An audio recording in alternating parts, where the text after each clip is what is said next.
뉴욕 증시 마감 상황과 이번 주 전망까지 뉴욕일보 김태수 기자와 체크해 보겠습니다. 기자님 안녕하세요. 네, 안녕하세요.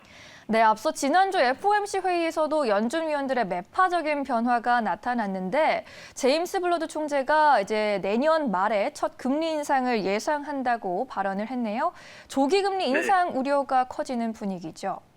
네, 그렇습니다. 원래는 이제 연준 회의 이후에 2023년도에나 한 번쯤 이렇게 인상이 될까, 뭐 이런 분위기가 형성되어 있는데, 여기에 세인트루이스의 그 제임스 블러드 총재가 내년에 어쩌면 금리가 인상될 수도 있다, 이제 이렇게 발언을 한 거죠. 지금 현재 매파적으로 발언을 하고 있는 의원들을 보면은 연준 부의장 펄스가 지난주에 입장을 바꿨죠. 그리고 댈러스의 카플란 총재가 있고요. 필라델피아의 하커 총재가 지금 현재 테이퍼링을 지지하고 있는 그런 의원들입니다. 이제 갈수록 늘어나는 분위기죠. 지금 3명이었다가 1명 더 늘어나서 이제 4명이 됐는데, 이제 금요일 같은 경우에는 미니애폴리스 연준의 이제 총재가 나서가지고 2024년까지 금리 인상이 없을 거다 이제 또 발언을 하면서 추가적인 하락은 좀 멈추는 모습이었고, 다만 이제 금요일장이라는 부담이 좀 있어서 막판에 매물이 조금 터져 나오는 모습을 보였습니다.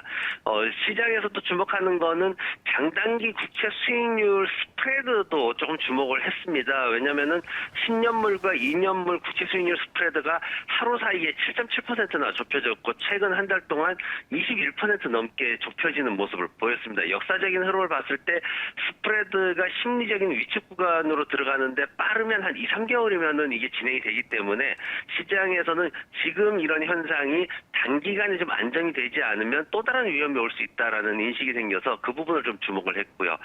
달러에 대한 얘기도 좀 많았습니다. 달러 인덱스가 금요일 날 0.43% 상승하면서 92.314로 4월 중순 이후에 최고가를 기록을 했습니다. 이 지수가 지금 14개월 정도 만에 가장 강력한 그런 주간 상승을 보이고 있는데, 투자자들은 지금 연준의 발표 이후에 사람들이 통화 시장에 있어가지고 상대적으로 안정성을 갖는 달러로 이동하고 있다라고 평가를 하고 있고, 달러가 강세로 보이다 보니까 시장에서는 유가가 하락하는 모습을 보였습니다. 다행히 이제 점심 때쯤 해가지고 오펙에서 올해 미국의 그 셰일가스나 석유 생산량을 좀 어느 정도 제한하는 얘기를 할 것이다라는 그런 보도가 시장에 나오면서 이제 유가가 상승 반전하는 모습을 보였는데, 크루드 오일이 0.65% 상승하면서 71달러 50센트로 마감을 했습니다. 네, 이번엔 업종별로도 보겠습니다. 대부분의 업종이 하락한 가운데 에너지와 유틸리티, 금융 관련주는 2% 이상 하락했습니다. 주요 업종별 흐름 어떻게 보셨습니까? 전 업종이 하락을 했는데 특히 이제 에너지, 유틸리티, 금융 쪽에서 좀 많은 하락을 보였죠. 산업별로 보면은 주택, 내구재와 자동차, 항공산업 이 3개 산업만 빼고 나머지는 모두 하락하는 모습을 보였습니다. 아메리칸 에어라인에 대해 가지고 기대감이 좀 많이 형성이 됐습니다. 이제 수익 발표 시기가 좀 다가오고 있는데, 분석가들은 지금 아메리칸 에어라인에 대해 가지고 주당 2달러 45센트의 손실을 올릴 것이다 이렇게 예상을 하고 있습니다. 근데 이게 마이너스라고 해서 이제 나쁜 게 아니라 전년 동기 대비해 가지고 68% 이상의 성장을 의미하는 거고, 매출 또한 전년 동기 대비해 가지고 340%나 급증할 것이다 이렇게 또 예상을 하고 있습니다. 뉴욕의 봉쇄 조치가 전면 해제되면서 여행 수요 증가에 대한 관심이 굉장히 높게 형성되고 있는 거고요. 테슬라에 대한 얘기도 좀 있었습니다. 테슬라 같은 경우에 일론 머스크가 직원들한테 이제 메일을 보냈죠. 지금 기록적인 매출을 달성을 해야 된다. 그래서 더 전진해달라 이렇게 요청을 했는데, 특히 지난달에 한 1만 대 정도가 배송이 좀 지연돼 있습니다. 그래서 이것들을 7월 달이 되기 전에 6월 달에 전부 다 배송을 해달라 이렇게 이제 요청을 했던 거고, 그러면서 이제 매출 상승에 대한 기대감이 좀 형성이 됐습니다. 그러면서 1% 상승을 마감을 했고요. 다만 지금 시장에서는 일론 머스크랑 이제 결별을 한 최고 임원이 지금 테슬라를 퇴사하고 나가지고 지난 2주간, 최근 2주간 한화로 약 한 3천억 원어치의 테슬라 주식을 처분을 했습니다. 그래서 내부에 있던 사람이기 때문에, 그것도 이제 고위 임원이었기 때문에 시장에서는 테슬라의 펀더멘탈에 어떤 변화가 있는 건 아닌가 하고 좀 주목을 하고 있는 모습입니다. 말씀하셨듯이 이제 변동성 지수가 25%나 상승을 했습니다. 지난 월요일 날 이 시간에 제가 말씀을 드렸죠. 16달러 아래에서 마감을 했는데 그 마감하는 상황이 굉장히 이상 현상이 발생을 했다. 그렇게 이제 설명을 드렸었는데 그때 좀 주목을 하시라는 말씀을 드렸죠.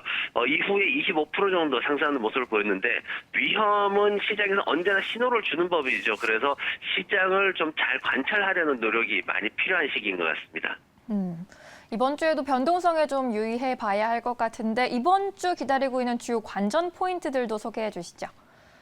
이번 주에는 역시나 월요일부터 이제 연준 의원들의 발언이 시장에 어떤 영향을 미칠지가 굉장히 좀 중요한 그런 상황입니다. 지금 보면은 말씀드렸듯이 네 사람의 대표적인 이제 테이퍼링 지지자들이 있는데 금요일 날 시장을 끌어내렸던 블라드 총재가 다시 또 나와서 이제 발언을 하게 됩니다. 21일 날 이제 발언을 하게 되는데 여기에 이제 또 대항마로는 누가 나오냐면은 뉴욕 연준의 윌리엄스 총재가 이제 발언을 합니다. 오후에 이제 발언을 하게 돼 있는데 두 사람의 입장은 지금까지 상황을 봤을 때는 매파와 비둘기파로 첨예하게 갈라지는 상황인데 과연 뉴욕 연준 총재, 연준 내에서도 파월 의장 그 다음으로 꼽히는 게 바로 뉴욕의 연준 총재인데 뉴욕 총재가 어떤 입장을 지지할지에 대해서 지금 시장은 크게 관심을 가지고 있는 거고 파월 의장 같은 경우에도 22일 날 또 팬데믹 프로그램과 경제라는 주제로